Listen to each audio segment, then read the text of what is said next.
Are you a Vikings fan? I'm a fan of football. I mean, so you don't really have a favorite team? I love all of them. I love the Pack. I grew up, they were my team. I'm a fan of sports and football. It's really a me world. I mean, just look at fantasy football. I mean, fantasy football drives the NFL. I mean, it's not just anymore watching your team. Mike, these guys are crazy. into fantasy football like nobody's business. You got to watch 5 games at once. And I'll tell you this, I think that Minnesota fans have already moved on from Adrian Peterson. They have no personal attachment. Why are you the way telling that Jets fans used to have a personal attachment to Philly. Philly. Why are you telling this lie? You telling this lie that nobody cares about Adrian Peterson. No, I'm not saying Adrian Peterson. They want draft picks. But the first lie you told was that fantasy football is the engine driving this game when everybody knows the NFL will not go into Vegas because of gambling. Sports is not tied to gambling. Huh? And fantasy football is Don't you know that's the truth, Hello? Mike? No, I can't believe that. No, their hands morally, they're too clean. Now let's go off the air here real quick. Okay, now we're off the air. Okay. Now tell me what you Hey. LeBron is a drama queen. Dan Gilbert, the owner of the Cleveland Cavaliers, also a drama queen. Once a drama queen, always a drama queen. 4 years, he had a letter on the website of the Cleveland Cavaliers vilifying LeBron James for the horrible decision he made to go to the Miami Heat. Just recently taken down. More drama between LeBron James and Dan Gilbert than Eminem and Kimmy. That's a lot of drama. So the divorce is over. LeBron goes to Miami. They get some time apart. And I think this happens with a lot of people who wind up getting separated or divorced after a couple of years away from each other because absence makes the heart grow fonder. You get this thing that turns out to be a big problem. It's called a short memory. You forget about all the crap that you drug each other through. So you decide the second time around, and your family begs you to not go back to that woman. But you do.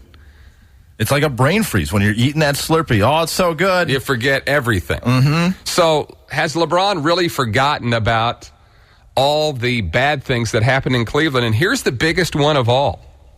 Dan Gilbert, LeBron's last year with the Cavaliers, accused LeBron of quitting during the playoffs. Can you say anything to a player that's more insulting than, we made it to the championship and you quit? You're an NBA expert, right? I hope so. One final question. If Nerlens Noel played for New Orleans, and New Orleans was playing the Kings, you'd have a king, a pelican, and some hay. Does that qualify as a nativity scene? Yes, it does. Michael, see, this is why I like coming on your show, because you're also creative. You're creative, funny, and just a little bit odd, and I like that balance. What if I told you he was beyond the greatest? What if I told you that he misses layups on purpose? Could a player be so coordinated that he appears to be uncoordinated? Sometimes when you have long arms, you can block a shot. Sometimes it is about walking and chewing gum. Michael Knight's 0 for 30%'s over-coordinated. The Elliot Eliason story. Now playing on the Big Ten and other networks. Torrey Hunter, by the way, on Sports Radio 105 The Ticket. Who are some of the superstars in the league, Torrey, that you look at now and you just shake your head and say, wow, these guys blow me away with what kind of players they are? Man, I look at the Andrew McCutcheons, Miguel Cabrera. You know, you look at Trout. I had a chance to watch that guy grow, and just watching him at 19 years old, 18 and 19 years old. I knew this guy was going to be a star. I'm pretty sure the organization knew it too. He had all the speed in the world, great jumps in the outfield, crazy power, and plate awareness.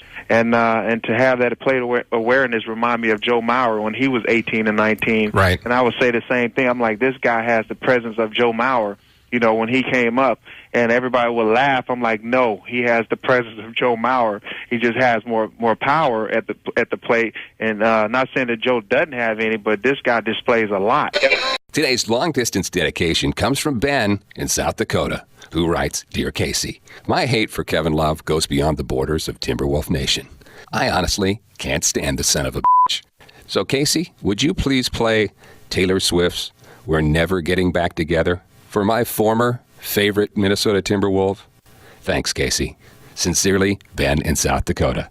Ben, here's your long-distance dedication. Taylor Swift, we're never, ever getting back together.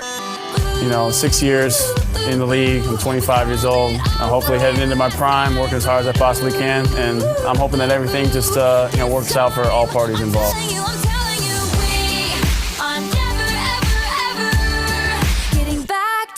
And I hate the Beach Boys too. You knuckle push-up surfer girl. Ever. Unappreciative.